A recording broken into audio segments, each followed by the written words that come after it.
wait no longer. Greatness has arrived. Welcome to the Trophy Room, a PlayStation podcast made by the players for the players.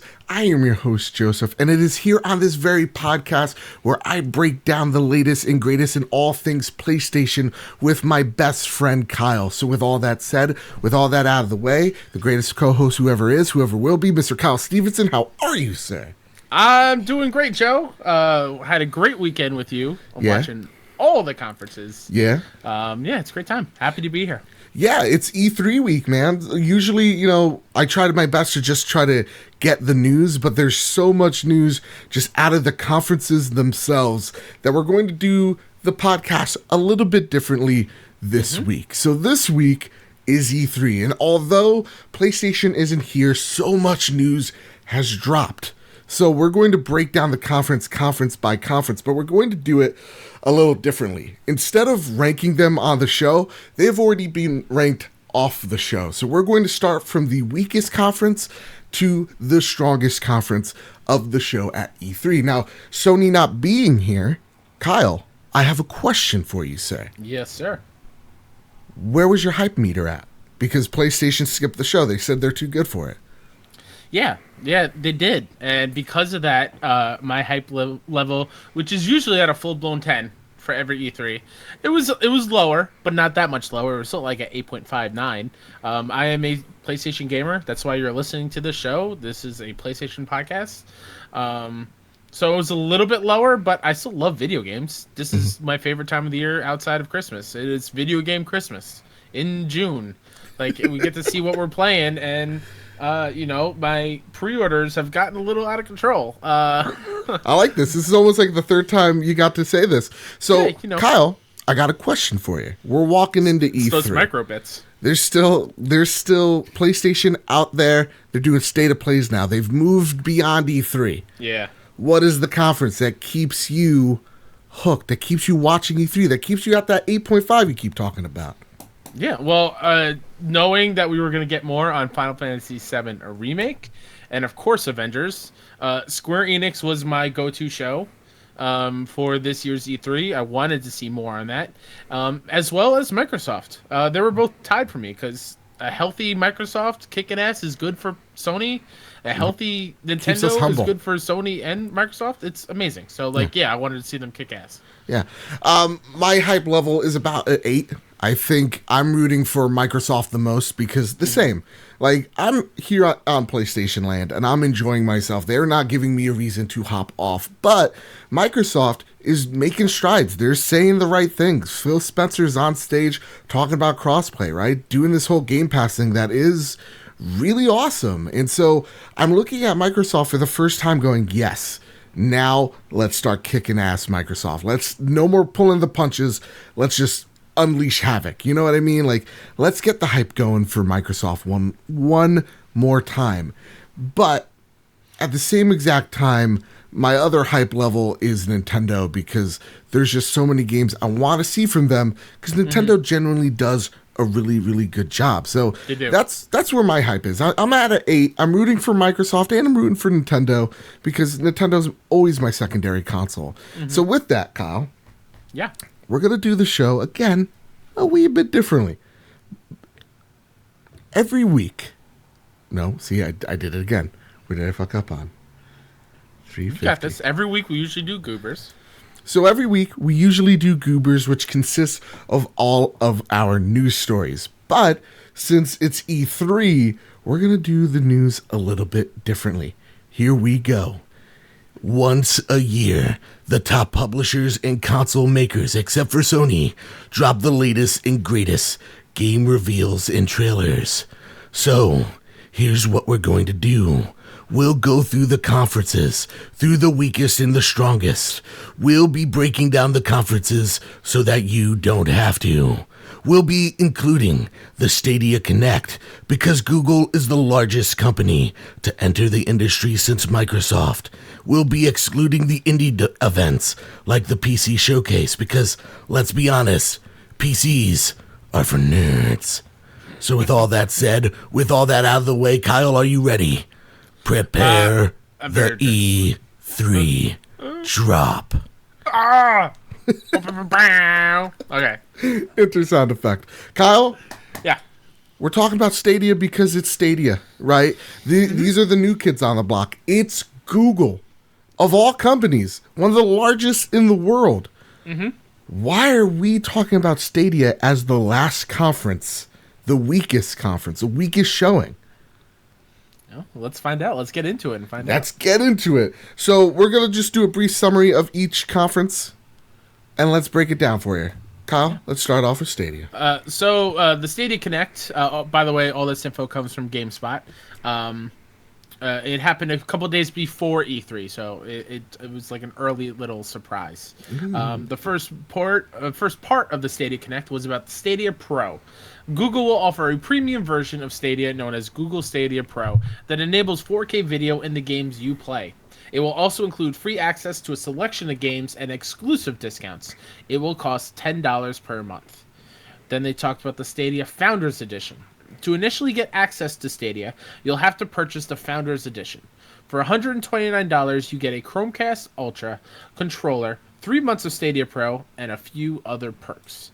And about those Stadia controllers, Stadia again showcased its dedicated controllers for Stadia, including some colors and their prices. These work with a variety of devices and are priced at $70. Then comes the question on everyone's mind, Stadia internet speed requirements. Google Vice President Phil Harrison discussed how fast your internet has to be to use Stadia. Even with the 10 megabytes per second connection, you'll be able to get at least a 720p 60 frames per second experience, according to Google. Although higher speeds will enable 4K and HDR. For more, check out our rundown on Stadia internet speed requirements. Again, that is on GameSpot. So essentially, in this 29-minute show, Stadia is a marketplace where you can game anywhere. Think of it like your Epic Store or Steam on the go. That's how I registered it in my mind. So this is not a one-stop service. These are actually kind of tiered lists. Stadia Pro is the Google equivalent of the Xbox Game Pass. You'll have 30 games to start, but they have not listed any of the games except for Destiny. The Founders Edition is the soft launch of Google Stadia. Not everybody can just get into the Stadia game at day one. You have to pre-order the Founders Edition to get into Stadia. There's a base version. That's where it opens the floodgates for everyone. That base account just lets you access games at a cost, at retail cost. So it's not like you can just download Assassin's Creed for $10 a month. You have to purchase Assassin's Creed just like anybody else, whether you were on an Xbox or PlayStation. So it's kind of like if you want to shop at a Costco, you have to pay for membership to go in to buy the goods. Perfect, Kyle. That's why you're the best. So question for you, Kyle. Why is it here? Why is it so low? It's the reveal. It's the huge reveal, and it didn't do anything to sway my questions about it and why it would work for me out here in not great internet land. And it also, like, while we're talking about the Connect, a couple hours after this happened, somebody found out, like, if you're streaming 60 hours worth of 4K video games, it's going to be a terabyte. Oh my god, terabyte of data, which is a ton. And if you're on a data cap, that's going to be real bad for you. Yeah, and a lot of people were kind of trying to defend it. They're like, "Well, it's just 64 gigs." But if you're on a data cap, think about it like this: you have a terabyte of storage every single month. If a game like that takes 64 megabytes. Gigabytes of space. If you play for just 5 hours, like every single week, that adds up to like I think somewhere around like 200 gigs. Well, Joe, so I think all of a sudden, what's that? I think we're saying it's Switch. I think if it's 60 hours of gameplay, it's at 1 terabyte of data. Yes, sorry. If you're playing, right? I'm sorry. I got confused here. If you play 5 hours every single week, that adds up to like 25 hours. So even if you're not playing a lot, those hours are going to add up to like around like 200 gigs of space. So then you already have to put that into account, that 25 hours of gaming into account when it comes into your internet browsing, your Wi-Fi, your Netflix streaming services, your Hulu. So that altogether is just not a good it's not a good No. deal. To be And sure, it's completely good if you honest. don't have if you have unlimited data, sure, but not everyone has that. Yeah, like Depending I on the have it service. because Yeah. I'm in the tri-state area. But if you're in San Francisco, if you're in like Montana or if you're in Washington, the more rural areas, you're data capped. Yeah. Especially if you have like Time Warner, you're just completely screwed. So yeah, no, And this isn't a and great deal. and another reason for me why this is the weakest one Mm-hmm. is you mentioned it beforehand. The only thing that we know we can play right now really is Destiny 2 Mm-hmm. with the Founders Pack, and not the other games that are included in the price of streaming. Like it seems like you get the like I said, you go to Costco, you need the membership card, Yeah. and then you still have to buy the games to stream wherever you want, type of thing. Well, for the Stadia Pro, and here's the thing, right? More questions than answers. For Stadia Pro, they have a list of games you can just stream they like do Game already. Pass. Yeah. Okay. Destiny being one of them, and Was that on the Connect or was that afterwards? that was on the Connect, I think. Okay, I But don't the thing remember is, the conference itself was so disjointed. Yeah. That like one minute they were talking about the controller, for example. This is a great example. They're talking about the controller and everything it can do, and then it cut to gameplay. Then they cut back to the controller and the price of the controller. Then they talk Yeah. about the Founders Edition, how you could change your name, cut to some games, and then they talked about the price. And I was just like, why can't you just do that in one? Why can't you talk about the Founders Edition, what it does, what it gives me, and then the price and all the other details? Like, it felt purposely misleading at times. And my biggest complaint with the Stadia event is you're trying to convince me to get off my PlayStation, to give up my Spider-Man, my God of War, my Uncharted, my Last of Us, to jump on your ship. Yeah. What is the killer app? Is it Destiny? And well, like they said, they did show a couple game trailers there, but one for Baldur's Gate 3, which is a long-awaited return of a franchise a lot of people love. I'm kind of excited for it. And then there was another one from Tequila Works called Guilt, which yeah. is actually, it looks like it's exclusive to the Stadia, Yep. which is Baldur's cool. Gate is not, I believe. It's not. I think it's PC and Stadia right now. Yeah, they're playing very fast and loose of if it is or isn't. That usually indicates it's a timed exclusive, if anything. So but like you said, there was nothing there to tell me why I need it. A game, someone who primarily games on their couch at home, and bring my Switch if I'm working or on the go. Yeah. Why do I need Stadia for me? I have no idea. Didn't sell it on me. I don't know why anyone would. I'll be completely honest. I don't know why anyone would. I think those that travel a lot, sure. Sure. Yeah. Sure. But like again, it's that connection, because the one thing about that it wasn't convincing, because the one thing that I keep on getting mental roadblocks on is, how is this a smooth experience when during the stream itself there was like it was degrading in visual quality at parts. There was like frame rate drops, there was artifacting on screen, and I'm just like, this stream's bugging out. And you're supposed to convince me that this is a good deal for me? Yeah. I'm not convinced, obviously, right? So yeah, that's why it's there. It was a really, really painful ordeal. Not like saying like, oh my god, I was dreading all of it, but like you can see me on stream, I'm getting frustrated of like, what is this thing? Like, what is it exactly? And I actually had to look on a few websites to actually get all the details out of this, because there's some things that even like kind of hid from us, like that what you just talked about earlier, right? That 60 hours equals a terabyte of storage. Like, that is important. And that's the thing about Stadia so far, is they keep on leaving the little details out of the event, and it makes you look deceitful, you know? Like you're hiding the stuff that you don't want anyone to see. Yeah. And obviously they're going to see it even more. Yeah. I will say, though, I know it's being demoed at E3, along with another service, which we'll talk about later. Yeah. And so, like, I'm curious to see how well it works with all those people there using all the Wi-Fi. Like, that's a good test for it at E3, and let's see if it works for them. Yeah. But again, I don't know why I need it personally. We're going to the next conference show? Let's go into the next goober. Let's do it. So So the next one is the Bethesda E3 conference. This is, again, Microsoft was first, but this is our rankings. All this info comes from CNET. Fallout 76. There was a sort of apology. The team announced Year 2 begins with free DLC Wastelanders, which drops in fall 2019. There were large cheers for human NPCs and full dialogue trees, which is classic Fallout that has been missing from the always online Fallout 76. There's also a free trial for Fallout 76 from June 10th to the 17th. Excuse me. Well, let me stop you right there. Yeah. They put it like NPCs as like a feature of the next update. I'm like, NPCs are not a feature, man. Mm-hmm. But like, I'll stop you right here and ask you this question. Do you think that was a good enough apology? Oh, no. No. And the thing that I realized after watching it a second time, yeah, because yes, I watched these multiple times. Same. Todd Howard came out and he talked about it, and then he left, and then he let two other people talk about Fallout 76, and then he came out after they were done. Yeah. If that wasn't distancing yourself from it, I don't know what is. Yeah. That was. It's like, here's the team that really worked on it. Okay, bye.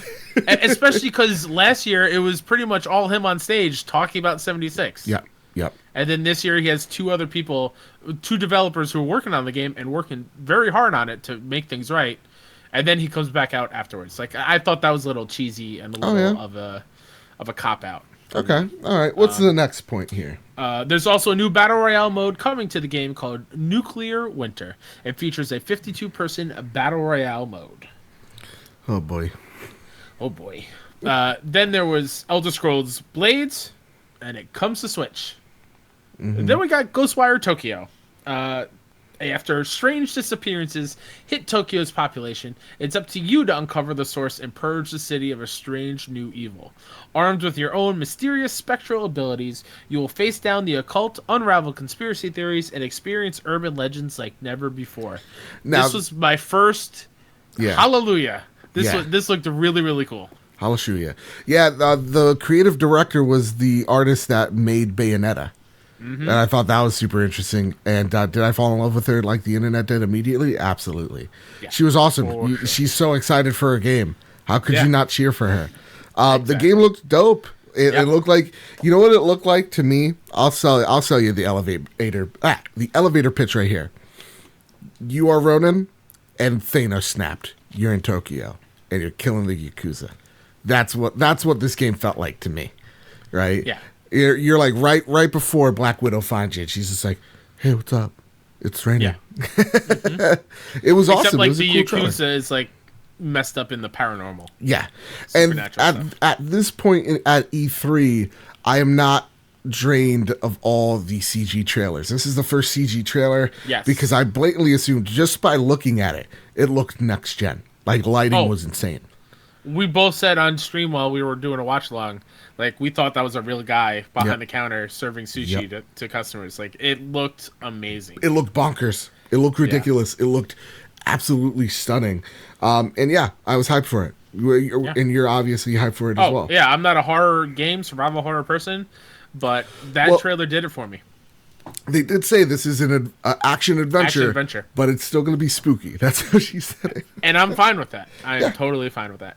Next game. The next part of Bethesda was The Elder Scrolls Online. A new trailer was revealed for the latest expansion, Elsewhere, which featured a big old dragon and featuring the Dragon Guard. But more details will come at QuakeCon this summer. In addition, a new dungeon DLC called Scalebreaker is on its way. This is also when somebody in the crowd annoyed the crap out of us with his woos constantly and threw off the presenters, and I do not like that person for that. Yeah, fuck you, woo guy. It was bad. If you have not seen this yet, if you watch it, you'll know exactly what we're talking about. It was annoying. It was undaunting. It was so... God. I felt so bad for that getting me out of it. I'm like, come on, guys. You could tell he was throwing off the presenter, too. Yeah, knock it off. I get it, it's E3, you're excited, but really... a little bit, like you're wooing at Commander Keen. You know what I'm saying? Yeah. Come on. Speaking about Commander Keen, Elder Scrolls Blades and Elder Scrolls Legends. It's a mobile game. The trailer said fucked. That's all you really need to know. Yeah, it really is. Wolfenstein Youngblood and Cyberpilot were shown off. July 26, 2019, killing Nazis with a friend or in VR. They also showed us gameplay, sorta. They showed us controlled gameplay. And Yeah. Cyberpilot, they really just showed like something happening behind the screen. It was And a wide shot, yeah. Yeah, it doesn't give me a lot of hope, but it is a $20 VR experience. So what am I really hoping to get out of it? You know what I'm saying? Yeah. And Yeah. Youngblood is 40. And Yeah. so I think it's what Old Blood was, the DLC for the first Wolfenstein. Yeah. So yeah, I can't wait for that. And I said it on stream. We're going to be playing it, Young Blood together. And in order to prepare, I'm going to be playing both the first and the second game Yeah. in one go. So I'm pretty excited. I'm pretty excited. Yeah, this is the first game that we've talked about that's on my pre-order list. Yep. Both of those. Yep.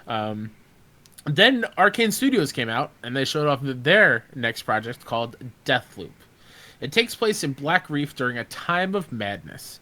Colt and Juliana are the game's dual protagonists, reminiscent of Dishonored 2, but it appears they are on opposite teams. The game's stylish trailer showed off gunplay and swordplay reminiscent of Arcane's previous series, and seemed to harken back to a lot of the gameplay elements that made Dishonored such a popular series. Now, this trailer was awesome. And Jason Schreier has a description of it where he said it's Hitman meets, God, what was the other one? Meets I didn't see this one. meets A Way Out. But like you're Yeah. trying to kill each other. And that had me really, really pumped. Also note, both protagonists, they're protagonists that are trying to kill each other, are people of color, which is pretty dope.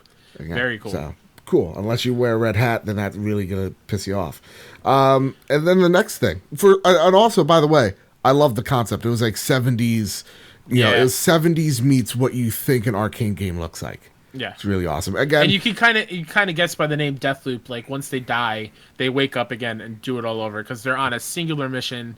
They're both trying to take the other one out, and I can't wait to see how it plays. I'm actually, this is the second one of so far that we've talked about where I'm like, I can't wait to see more. This has got to be another next gen game.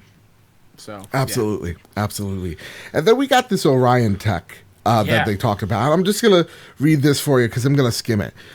They talked about it like it was tech within a service, but apparently there's been some misreading, and it may be Bethesda's version of a streaming service again. And they showed it off with Doom 2016. Apparently, Orion will allow games to stream content 20% faster per frame, which will enable dramatic reduction in latency. Moreover, it can stream up to 40% lower bandwidth. So this is cool if it's just tech they're implementing and giving out to or licensing to Microsoft or Stadia. But if this is another service, I'm getting already really tired of these. And we're only on the third one tonight. I didn't take it as a service. I took it as a way to help your streaming services. Yeah, some articles think that. Some other articles, fight that. And then we got annoying. Doom. I know, and it took about 5 minutes of the. I will say though, that was the first time they actually showed it on stage. Like they had a camera of someone playing on the phone, and from that view, it looked like it ran pretty well. Yep. Doom Eternal. The big thing, it's Doom Eternal. Oh my god. 22nd. Oh my god. Fuck me up right now. It looked awesome. November 22nd. You're going to hell. You're going to heaven. You're going to the Sentinel homeworld. You're going to fucking Earth. It is more Doom. It is gorier Doom. Giblets everywhere. Yeah. What more do you want? We saw a minigun literally shred a demon. Yes, we did. We also saw some really cool platforming. Yep. In Doom, which I didn't know it had. I still need to play the first one, but I didn't know that kind of platforming existed in a Doom game. It's a lot. It did, but not to such an extent. Sure. Yeah. But dashes, double jumps, figure out puzzles to lower gates to get through, and wall climbing and stuff like that. It looks this game looks awesome. Also, I think they showed off what the multiplayer is going to be, and I think that's a pretty fun idea. It's not standard multiplayer. It's two people controlling demons, and they spawn enemies trying to kill the one person that's a slayer. Yeah. Awesome. I want to see how that works. You can summon demons on your team. Yeah, it's more of a strategy thing. Yeah, it looks a lot of fun. First major collector's edition too. was shown off here. Where $200 for the Doom big guy's Doom helmet. Yeah. What a steal. What a Kyle, why is this conference as low as it is? For me, there was too much of the mobile stuff. Yep. And the things that I were excited about, I shouldn't say I already knew. I already knew about Wolfenstein for sure, so I knew I was already in. And then the 2 CG trailers for Deathloop and Ghostwire were awesome, but it dragged otherwise. And then this is minus Doom. They ended with Doom. From then on out, it was awesome. Yeah. But like most of that presentation, I felt very bored. And I'm like, all right, what's next? Yep. Keep it moving. They lingered too long on some things. Yeah, that's what I feel exactly. 100%. Everything you just said. Too much mobile, too much Orion. Come on, stop pushing Elder Scrolls Blade.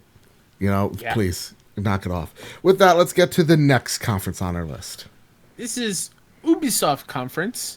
You have this with Tom's Guide? What's Tom's Guide? Is that a website? It's an article that had all the stuff on it. Perfect. Shout out to Tom's Guide. Shout out to Tom. Started off with the Assassin's Creed Symphony. No, it is not a game if you're listening to this. It was an orchestra that was playing classic Assassin's Creed music. Yep, they're going to go on tour, baby. Did not think they sounded well. Oh. You think you could play the cello better? Is this what you're telling me? No, I don't think I would. But have you rewatched it? No, I have not. There was something off. There's something off with the tuning of some of that stuff. Ooh, so you think you know how to tune a cello better? I don't, but there was something off. All right. But let's talk about Watch Dogs Legion. We talked about it last week. We didn't know what it was. You were worried about it. I was. So would you like to say the description and how you felt afterwards? I would, except you put in here, I'll read this, Joe. Oh, I'm sorry. You know what? Yeah, I did. It is, as the rumor suggests, you could take control of any NPC in the game. There's different classes like Assassin, which they use guns, Brawlers, which use melee, Drone Specialists, Hackers, etc. Those aren't the official names, but that's what we saw on screen. Every NPC has voiceovers. I bet because all the NPCs in London is a lot of people, a lot of voiceovers. So I bet there's going to be a lot of overlap, but still very ambitious, really cool. They will all appear in cutscenes and will also have special bonuses and weaknesses. Think of something like Shadow of Mordor's Nemesis system meets XCOM, meets a heist in GTA. That's how you can expect these levels, at least the one we saw, to play out. With that said, Kyle, you were worried about this game. I was. How are you feeling now? The only, in case you missed last week's episode, I was worried because I didn't like the whole play as any NPC. Any NPC is playable. They showed an old fucking lady. Yeah, they did. And her name was Helen, you said? Yeah, it's Helen. Helen doesn't take any shit. We saw Helen pull out a Desert Eagle. She was a retired assassin. So, like, you'll walk by him, and, like, one guy, they saw him. He's, like, a specialist, drone, weaknesses, like, strength. He hacks something, like, 2 times faster. His negatives, though, is he could die at any point in the level. Yeah. Like, you could just have a heart attack. So, like, this old lady, she has her bonuses, she has her weaknesses, so maybe she's more accurate, but because she's an old-ass broad, she might die at any minute. Yeah. You can make your own team. Yeah, make your own team. So when I saw it showed off, I'm way more excited for it now. Yeah. My worries are not as big. I still want to know how much established characters there will be. I kind of want one more type of thing. Yeah, there was like a robot-esque type of dude. Bagley. He was like the AI that was helping you along the way. Bagley was dope. There was a lot of dry British humor in it. It was awesome. I really enjoyed it. That's the thing. It felt like a perfect mix of Watch Dogs 1 seriousness and Watch Dogs 2 humor. Yeah. And I loved how each class has different ways to deal with things. So, like, I only saw the assassins use guns. And then the hackers had tools to use to hack through and tasers to take down enemies instead of shooting, which is something we both agree with. Watch Dogs 2 felt off, like Marcus just killing people. Yeah. That didn't feel like Marcus to us. I'm not Marcus. And then the one thing that really sold me on this is once you recruit a member, you have to do an origin mission for them. Yep. And then they're on the team, which instantly reminded me of Mass Effect 2 and the loyalty missions and stuff.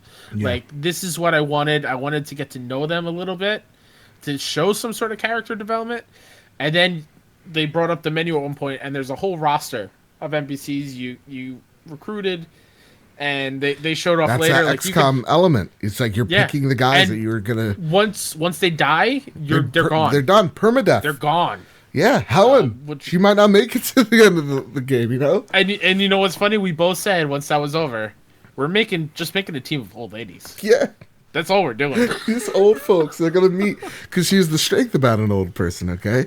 They wake up super early, like 6 o'clock, and they're like, I'm alive? Well, might as well roll with the punches while I can. Mm-hmm. They're up.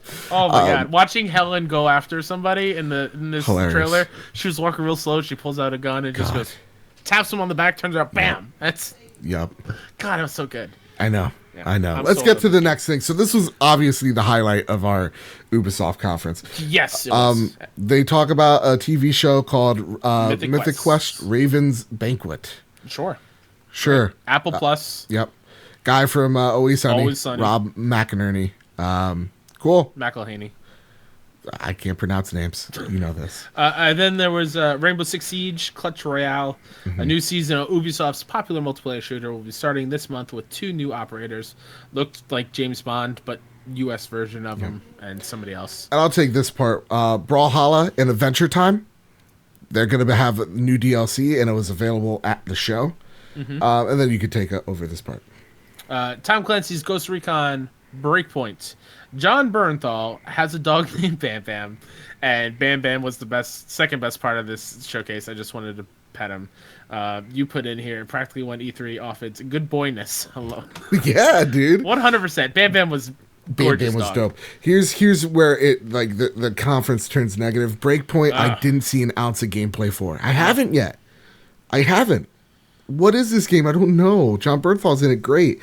His dog, even better than him. But like, I'm just thinking it's like an expanded Wildlands. Yeah, it's just. I think his dog was a pit bull, and I really like that too. It was. They get they get a bad rap, and you know what? They're great dogs. It's the people who raise them, right? Tom Clancy's Elite Squad. Now here is the thing. All the creative developers at that Ubisoft summit were drunk tweeting about. This has. Sam Fisher in it, and all the Tom Clancy operatives from all the games in this mobile game. Give it benefit of the doubt. It did look better than most of the mobile games here. Probably all of them. Not saying much. Yeah. Just Dance 20? With what a trailer. God. It's coming to Wii, Wii, a y'all. motivational speaking trailer. Yeah. Not the usual one. It's still coming to Wii. How? Which, by the way, yes. I saw someone tweet afterwards. A lot of hospitals and senior centers use the Wii still, and Just Dance is kind of how they use to get them moving and stuff. So, that makes a lot of sense. Thank you for making me look like an asshole. And then you can take over this part because this is where it gets back to the article. Well, here's the last thing about the Just Dance being the Wii. Mm-hmm. It's not even Wii U. That's how bad Wii U was. Anyway, For Honor, Shadows of Hitokiri. For Honor will soon host a limited time event called Shadows of Hitokiri. In it, players will square off against a cursed samurai and her dark minions. The event begins today and will last until June 27th. This look cool? Yeah. Kyle won't let me read that because you can't do it with the accent. It's offensive. No, I refuse. Do the next one for me. Tom Clancy's Rainbow Six Quarantine. Yeah. There's not much info yet on Tom Clancy's Rainbow Six Quarantine, but the game will pit 3 players against computer-controlled enemies and be available in early 2020. Cool. This was kind of like the limited edition mode in Siege. Yep. That was out, last year or something? Yeah, a lot of people really liked it. And again, this builds off a theory that Overwatch is also getting its own PvE spin-off. So, cool.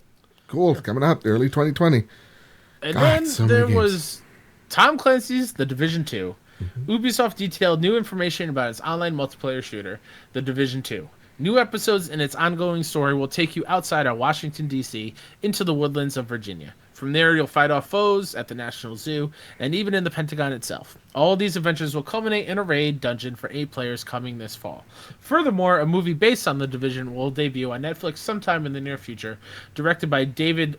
That's the wrong David... It's not David Lynch. It's David Leitch, I think. Leitch. And starring Jessica Chastain Come on, and Tom. Jake Gyllenhaal.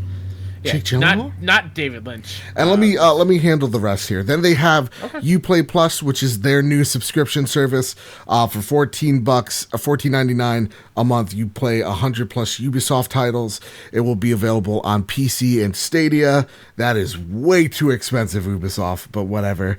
Roller Champions. This is going to be their Rocket League takes on Fortnite-esque aesthetic game. It had a pre-alpha test that you could test out during E3, which I thought was pretty cool. And then you had Gods and Monsters as the last announcement. This looked awesome. It looked like Breath of the Wild meets Assassin's Creed Odyssey, and it's made by the Odyssey team. It looked cartoonish. It looked beautiful. It was probably the brightest thing we saw until Nintendo's conference. Looked awesome. Yeah. Ubisoft's conference, not Nintendo. Yeah, I said that. Yeah, I said until Nintendo because we saw a lot of brown blood afterwards. So with that said, Kyle, why is it so low here? Because for me, it's. For me, yes, this should have been second to worst. I prefer Bethesda's a little bit more than this one. Yeah. The reason why this one was bad, Tom Clancy fatigue. There's so many Tom Clancy games. There's Breakpoint, there's Quarantine, there's Siege, there's Division 2. Like, there's the Elite Squad mobile game. It's a lot of Tom Clancy that was said on stage on Sunday, or Monday, excuse me. It was just a lot. Yeah. And the coolest thing was Legion. And ended with Gods and Monsters, which we'll get to play soon in February. But we didn't see much. That was a very short trailer. Yeah. For me, it's a lot of... We're holding a lot of stuff in for next E3, which I got a lot of vibes of this year. And yeah, it was just like, but here's all of our games right now. And here's the DLC for them. Yeah. So it was just like, it was a lot of like, okay, For Honor update. Okay, I can't say anything in that accent. Okay, Breakpoint, no gameplay. Like, it was a lot of fluff and no substance after Watch Dogs. It was kind of a big bummer. Yeah, like for me, Bethesda or Ubisoft can flip back and forth. It was a bit of a shit show. And this was also, like you said, this was the show where it hit me like, oh, they're just treading water. Next year will be the big blowout for E3. And with that, let's get to Square Enix. God, this is gonna be a big show. Let's do it. Yeah. Settle in, boys and girls. Yeah, it's E3, man. I also have. Never mind. I'll say it after this one. Square Enix. All this info comes from Kotaku. It started off the show with the Final Fantasy VII remake. Hallelujah! It's still episodic, in case you were wondering. The first installment, the one it'll ship on March 3rd, will include the Midgard portion of the original game, which has been expanded. It'll take up 2 Blu-ray discs. Also, not even the developers know how many episodes this remake will be, which we found out afterwards. And boy, is that upsetting. Yeah. I'm really worried I'm going to be 60 and they'll I won't finish this remake. Episode 2 is coming out. Oh, finally. Oh my God. I'm worried about how long it's going to take. Yeah. But it was impressive. And you saw me. I pre-ordered it. I'm not a Final Fantasy dude. Never played 7. Me and Joe after work were just drooling at this gameplay. And at this whole conference, man. You were in love with it. This was like... Again, I'm going to wax poetic about this boss battle that they showed off. I know what that looks like on PS1. And the changes that they made to it and the fact that there's height difference and you need to switch the Barrett to hit him when he's far away. Like, they modernized it perfectly, but while still keeping the classic take. Yeah. And I can't wait to explore the rest of Midgar and see what they added. And it's going to be so good. I love the UI because it did look PlayStation 1-ish. But it at the same time looked modern. I liked it a lot. And they still have the ability to stop time and turn base and think about what your next action. Like, yes, please, that's what I wanted. Yeah, dope. Let's get to Final Fantasy VIII is getting a remaster. I knew I had to say this because you have a lot of excitement. Oh, yes, I do. And don't worry, it'll be out on the PlayStation 4, Switch, Xbox One, and PC later this year. Kyle, Yes.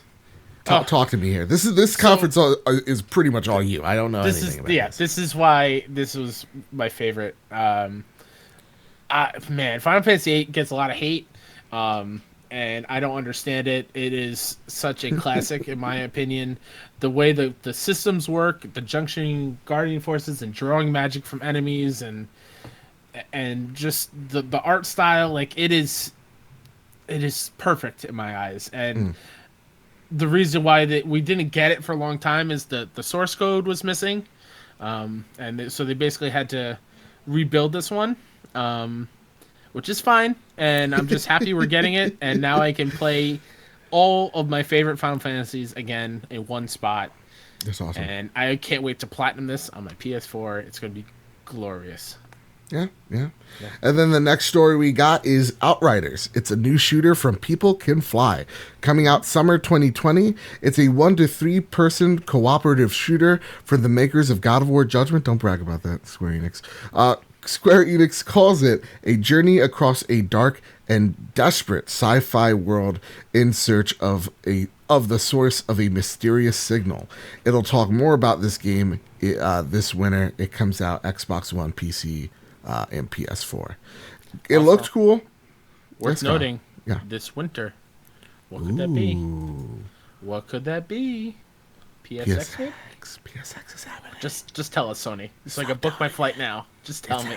It's doing it. Yeah, it looks cool. No gameplay, but this conference showed and brought the gameplay. So I'm not even giving it a ding for that. Kingdom Hearts 3 is getting DLC called Remind. It's coming out this winter. And yeah, It was announced during one of their orchestras, which was weird.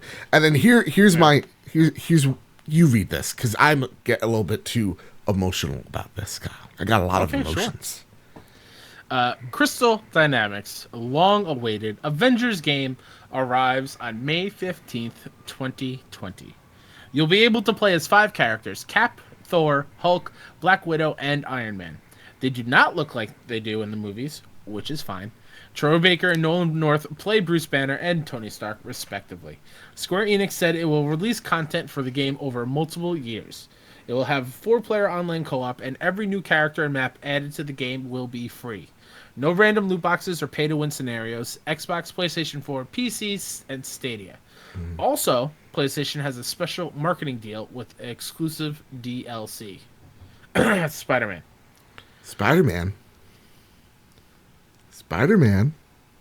It could because happen. they pushed it. I'm not bringing Spider-Man out here. He's busy. They really pushed this notion that they're like, and Sony fans have a lot to look forward to. Oh, wink, wink, nudge, nudge. And it takes with this theory. I said in my video where they were opening a West Coast tower in Spider-Man, which is what the trailer showed. That was what the trailer showed. Yeah. We're getting Spidey, bitches. It's happening. It's happening. You fall on the Golden Gate Bridge. Kyle, what were your thoughts on this trailer? Obviously, I have the shirt. Yeah. I not like the Twitterverse right now. I liked what I saw. Oh, yeah? I don't mind that they look different. Sure, hearing different voices for these characters is going to take an adjustment period. By the way, fantastic voice cast. Fantastic. They're all great, dude. Unbelievable. Yeah. Yeah, I'm okay with them looking different than what we're used to. And that doesn't bother me. What I want to see is what the feel of the game. And I'm okay with it. I thought the trailer was great. I think the problem with the trailer is Thor looked awful, and the hair looked off. I agree partially with Twitter. The models looked a little beaten up, a little bit like the stunt doubles rather than like the cast, because Cap, Iron, like RDJ, you just assume. But yeah, I think it's blown up a little bit too much, because Hulk looks awesome. But I think what they should have done was they should have went with how Insomniac handled Spider-Man. I think maybe we handle Spider-Man differently because when he was announced, I think we just got Spider-Man for the first time in the MCU, or we're about to. So looking at what we got here, I feel like it just looked a lot like the MCU, and I would have liked them to take a little bit of liberties like we saw Insomniac do with the Spider-Man Insomniac suit, where it's you just think they looked too much like MCU? yeah, that was my issue. No, I don't think so. all right, but from what I hear, the gameplay is king, and the gameplay is really solid in this. So Yeah. I'm gonna see. I'm gonna wait. Again, they could always change a model of Thor to make him look less sickly, and Black Widow not to look so much like Yeah. Rocky. I plead you, if you're listening to this, Yeah. and you have not heard people talk about it, I highly suggest going looking up Easy Allies and their impressions on it, because they saw a behind the closed doors demo of what was shown, and it sounds amazing. It sounds awesome. That will at least ease your fears a little bit if you listen to that one. So check them out. Yeah. So with that, Square, I liked it. The conference was strong, and I'm not even a JRPG guy, but they just gave me gameplay everywhere. You know, like I'm not like, again, it's a common theme throughout this entire E3. I'm not opposed to CG trailers. It's what got me hyped for Bloodborne. But immediately after those CG trailers, break it up with actual, a game with gameplay to it. And I did not see that in a lot of this conference, and Square had it. And that's why for me, they're this high. And I don't even, not say like, but I'm not the audience that they go for. And I'm just like, well, I can appreciate it, Yeah, I would have put this up a little bit higher on the list, but I'm okay with where it is. All right. Also, thank you, Square Enix, for putting on a good show for once. Yes. Yeah. Thank you for the teases and everything, Jesus, and thank you for no woo guys. Kyle, would you like to break down the number 2 conference of the show? Number 2. This comes from GameSpot. All this information. Microsoft conference. Over 60 games. xCloud, Xbox Scarlet. Why isn't it number 1? Let's give you the highlights. It starts off with the Outer Worlds release date and trailer. Also, I do have to note, we're not talking about all 60 games. Don't worry. It's literally the highlights of the Spark Notes. So, yeah. So Outer Worlds is shown off. A new game from Obsidian. Excuse me. There was a new trailer that confirms the release date of October 25th. Looks great. I saw gameplay out of that game. It looks like Fallout in space, and I'm down for it. Down the clown. I don't like the release date because I think it's awful, but awesome. I think it's the day of or the day before Call of Duties. And I'm just like, oh no. Oh, everybody's just going to talk about this game. And lot of this was a different trailer from them. Yeah. The other ones that we've seen have been like very silly and goofy and a lot of humor. This was very serious and like it had its moments, but the tone was a little different, which I didn't mind. This game looks awesome. Yeah. Next, we got shown, actually officially shown, Ninja Theory's Bleeding Edge. After it was leaked, Ninja Theory, one of the recent acquisitions by Microsoft, showed up to reveal its new game, Bleeding Edge. It's an action game that is getting a technical alpha later this month. Got Overwatch vibes from it. Yeah, major Overwatch vibes. And unlike the rest of the internet, I don't think that's bad, and this actually looks really cool. I'm down. Yeah. Want to see what they do with it. It's cool. And Ninja Theory also said this was a game they were already working on when they were bought, and they're working on other projects as well. So that's cool. Happy for Ninja Theory because they're great. Gears 5 details and release date. Microsoft spent time showcasing some of Gear 5's characters and one of its modes, the 3-player Escape. Like the games listed above, we also got a release date September 10th. This was awful. Awful. Absolutely fucking dreadful. And it pisses me off because, Kyle, I'm a huge Gears of War fan. I know you are. I hear the gameplay is awesome. Yes. Why did I not see it on stage is beyond me. Mm-hmm. It's beyond me. I'm with you on this. This is, 2.5 months before this game comes out? Yeah. And you showed me just trailers and then Terminator DLC. I don't care. And then Show me why this game is awesome. Yeah. Because I know it could be. The Yeah. reason why Gears of War 4, I feel like to so many people, kind of did not get the love it deserved was because at that E3 showcase, it showed weak-ass gameplay. And I think that translated negatively. You have this awesome franchise that needs the love, that needs to show that it's evolved, and you did not do that. Major drop of the ball, Microsoft. Major. And I'm a fanboy because I love Gears of War. Like, I'm gonna break the fourth wall.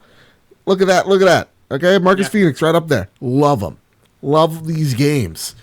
And it just pisses me off how so much of this goddamn conference, and it's good, it's a good conference, we'll get to it, is just CG trailer after CG trailer, no matter, I get it if the game's a year and a half away. I get it if it's Halo Infinite. But this game's 2.5 months away.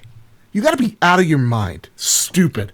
God. And as a non-Gears fan, I'm with you. It was awful. I went from 0 to 100. No, that's fine because this was bad. Awful. This was a bad look. Like that trailer they showed before they went underneath the stage with that weird transition to show off the escape mode. Like, what did that tell us about the game? That there were these characters and these faces, and maybe Laura Bailey's character, which I don't know her name in the game. Is it Kara? Kara? Yeah.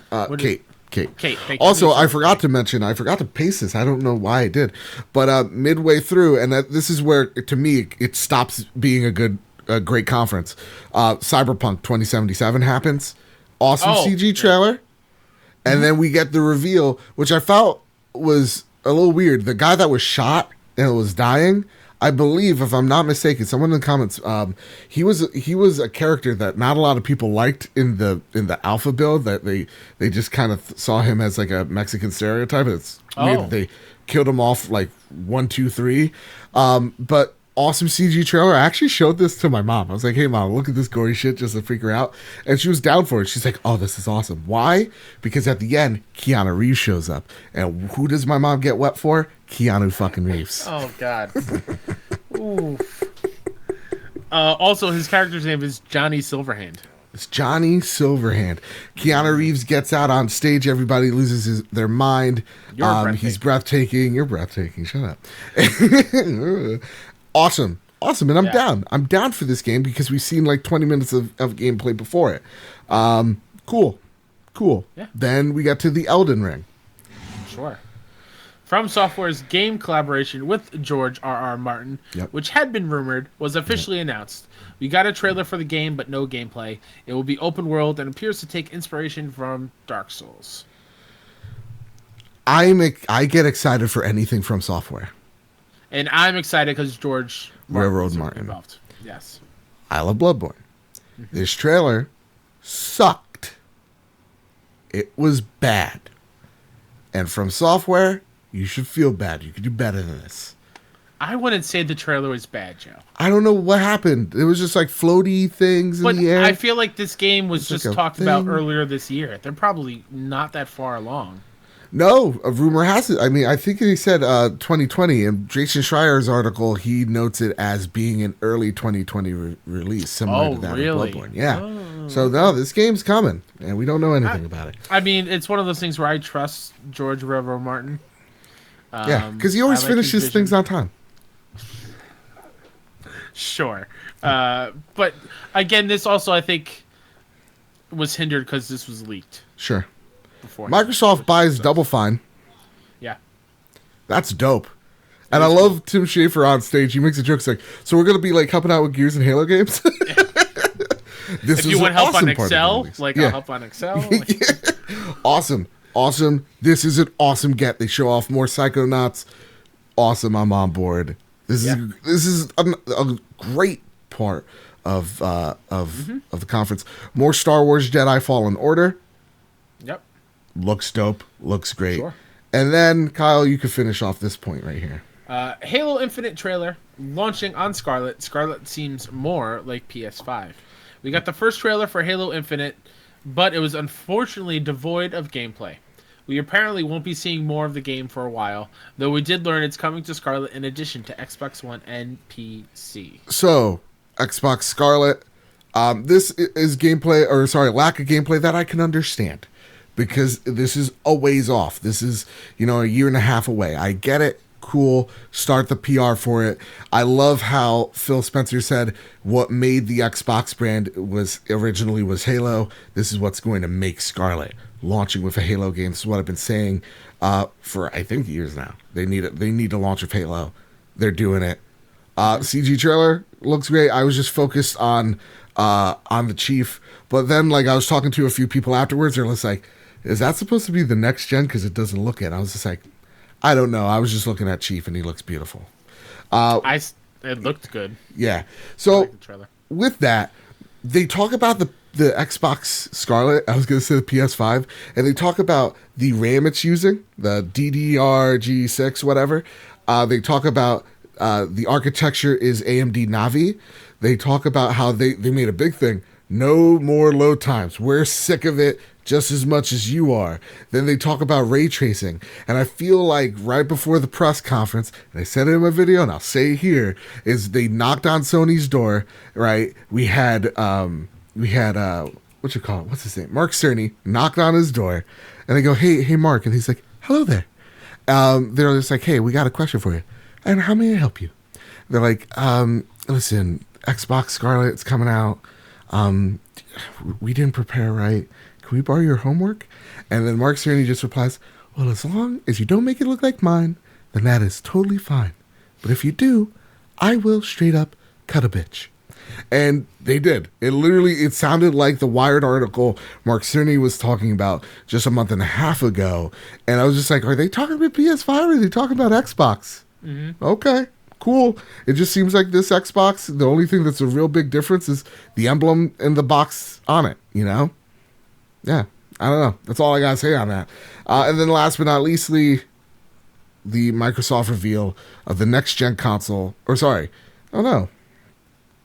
Yeah, it kind of just, it was, they unveiled Scarlet and they revealed the talking stuff, and then Halo. Yeah, the one thing that is not on this list, which I find fitting because it was very forgettable, xCloud. They talked about it for 2 minutes. Yeah, maybe that's not my bad though. That was probably me. But seriously, it's a forgettable part of that conference. Yeah, they barely touched on it and talked about why it was awesome. Yeah, it was like a minute or two, and then I had to look up on a website of what this thing actually is, and straight up, it just sounds like remote play, but with your phones. And another thing that's not on here is Game Pass coming to PC, Game Pass Ultimate, $15 a month, PC, Xbox Live Gold. It's a good deal. Cool. Yeah. Yeah. So at the end of the day, this conference is a great conference. Yeah. It is a great conference. But most of these games I could play on my PlayStation.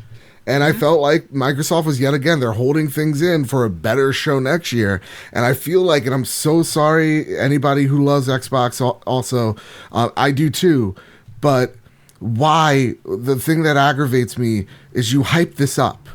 Like, it's not like our expectations got so out of check. I understand maybe ours did, right? We were making crazy predictions at the end. But when you make such a statement like, we're going to be here in the biggest way we've ever have, and then Phil Spencer yet again blows his load way too early and says, we have 14 Xbox studios. And once I heard that, I was just like, oh no, people are not going to have their priorities in check.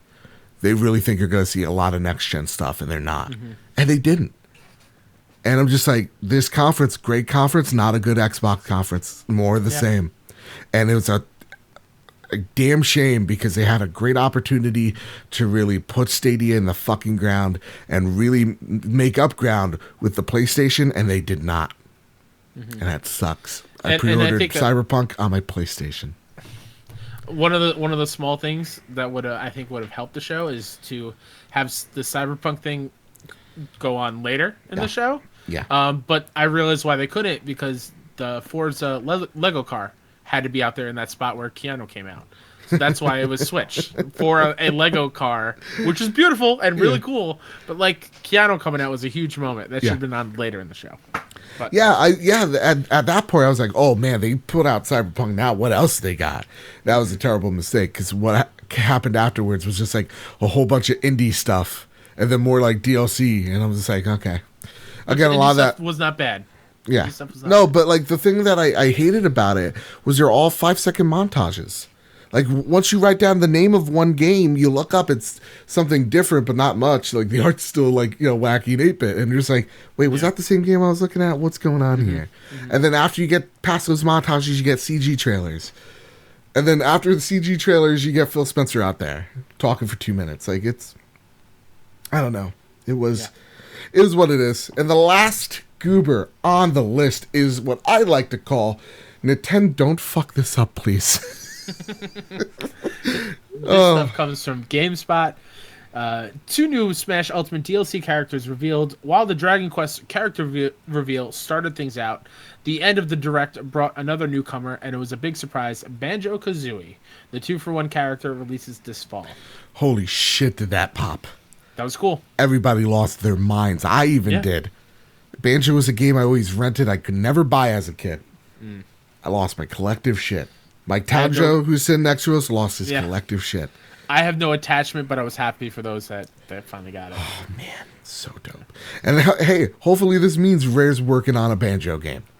Because you can't show me this awesome model of Banjo. He looked great. God damn it, he looks so fucking good. He looked great. I could kiss that bear right on the mouth. And it wouldn't be weird. Also, about the Dragon Quest reveal, it is the hero, and it looks like all the other Dragon Quest heroes as Echo Fighters or palette swaps or something, which is cool. Dragon Quest XI Definitive Edition release date for the Switch announced. It's September something.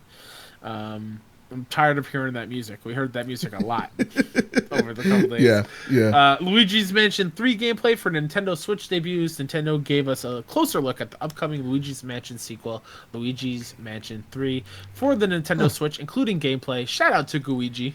Yeah, Guigi's my boy, dude. Shout out to Guigi. Guigi's my boy. Also, shout out to Nintendo giving us actual fucking gameplay after all these awesome trailers.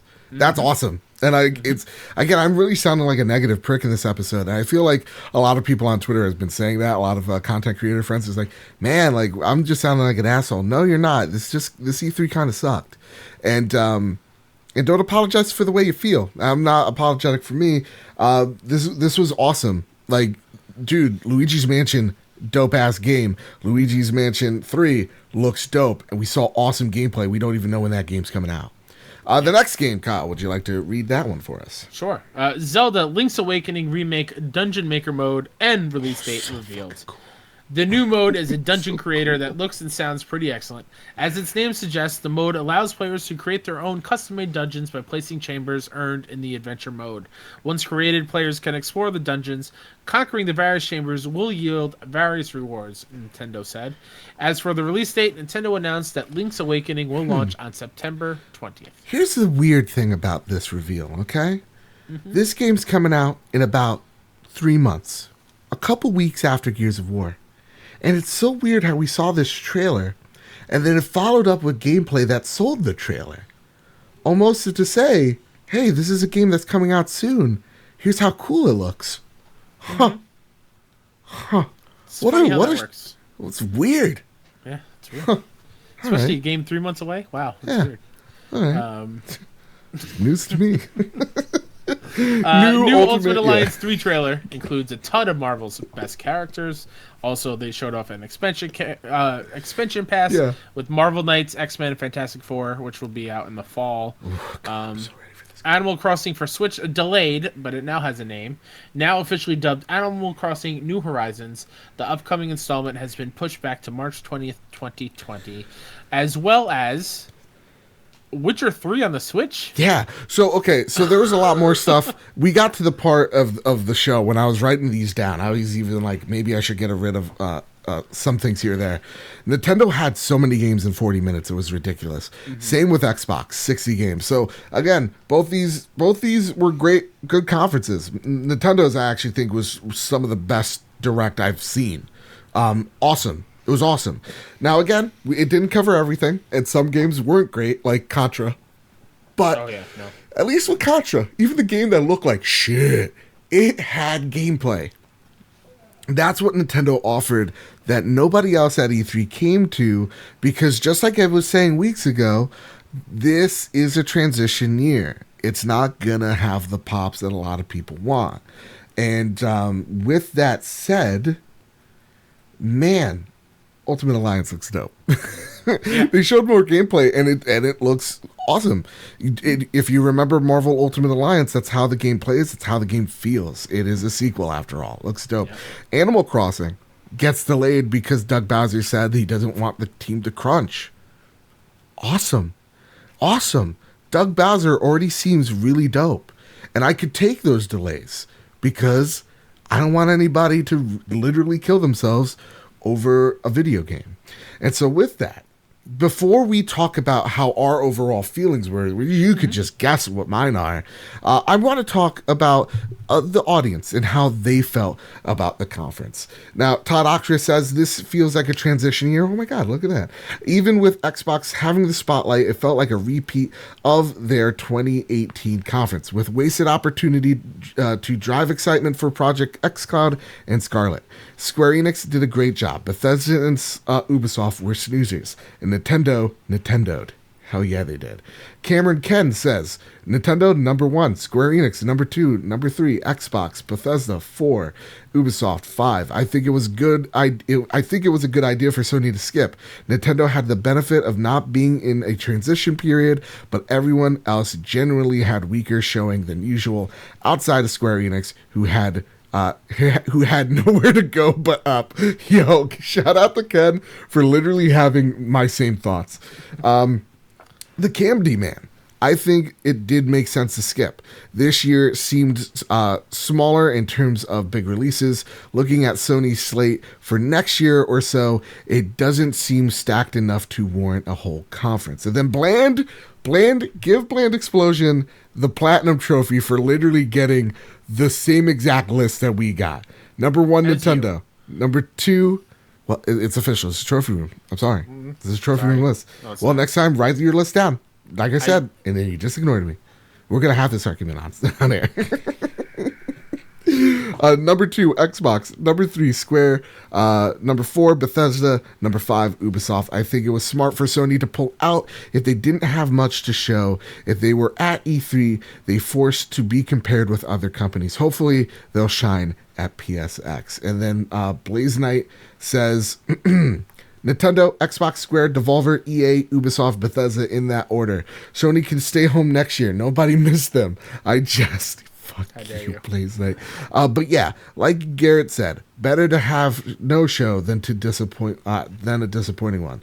Square/Xbox carried the Sony angle anyway. So that's a better take on the Xbox angle. I appreciate that. And then we'll leave... Famous Seamus wrote a god dang... a brilliant expose on the Constantine Badbit Discord, which you should all check out. He rated them each one. Bethesda at a 4, Square at a 6. Let me see here. Ubisoft at a 7, Xbox as an 8. Yeah, Nintendo as a 10. I mean, holy crap. And we'll get to your question in just a second. With that, though, my first question to you, Kyle. Everybody seemed a little bit down on this E3. It's not just us, thank God. What are your thoughts on this year's E3? Was it a bit disappointing? Yeah, just a bit. I like the running theme between both of us. Not enough gameplay from the games that I was interested in. Yep. And the ones that I was interested in, I got gameplay from. And a lot of things that I've been waiting for a long time that I finally got to see. So those parts were extremely high for me. Getting Final Fantasy VIII back is huge. If you haven't seen my freak out, go seek it out. It's amazing. Me and Joe after work, we lost our damn minds. You too. Yeah, E3 is still E3. It's still awesome, but having the void of no Sony for me and some of these conferences were a bit of a snooze fest. Yeah, it was a little bit disappointing. Yeah. Now, I agree right there with you. Again, you guys know. You guys have been listening to the show. Do you think it was wise for Sony to pull out of this year's E3? Do you think now, hindsight 2020, if I was you, would I have still pulled out? That's what she said. Oh, man. Got one on myself. Yeah, I think looking at it now is probably wise.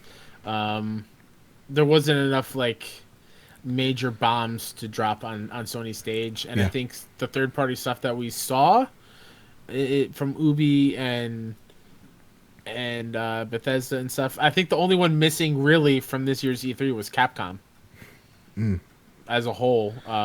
We saw like the bad Resident Evil trailer. Oh, that was out of the Nintendo one. But like, yeah, I don't Yeah, think you there was didn't see enough third-party stuff to help warrant a PlayStation's showcase. Yeah. Yeah. So yeah, I think it was okay now. I mean, before I said on the show, I was upset that they pulled out because I would love to see them, but I think it was wise of them now after the fact that they decided. I think it was a great move by Sony. And there was like this was like the most clickbait article I've ever seen, or like video. It was like, even when Sony pulls out of E3, it wins. And I'm like, oh God, what a burn. But like to some extent, if you think real hard about it, because this is a trophy room and I'll spin this if I can, she's kind of right. Because you're talking about how all these conferences underwhelmed, and like Xbox missed an opportunity, right? The only one that seems to get really positive is Nintendo, and Sony's sitting back. You're not hearing about how Sony fudged this one up.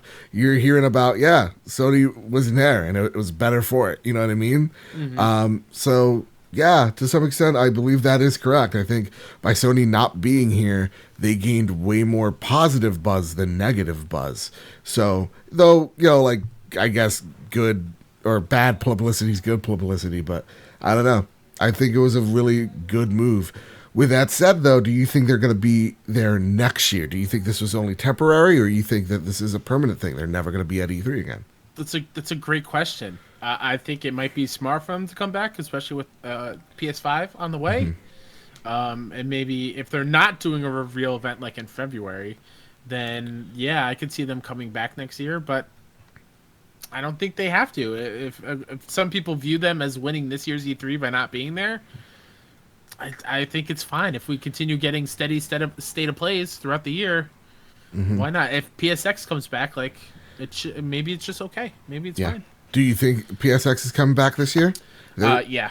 I do. Just and I think the next state of play will hear it.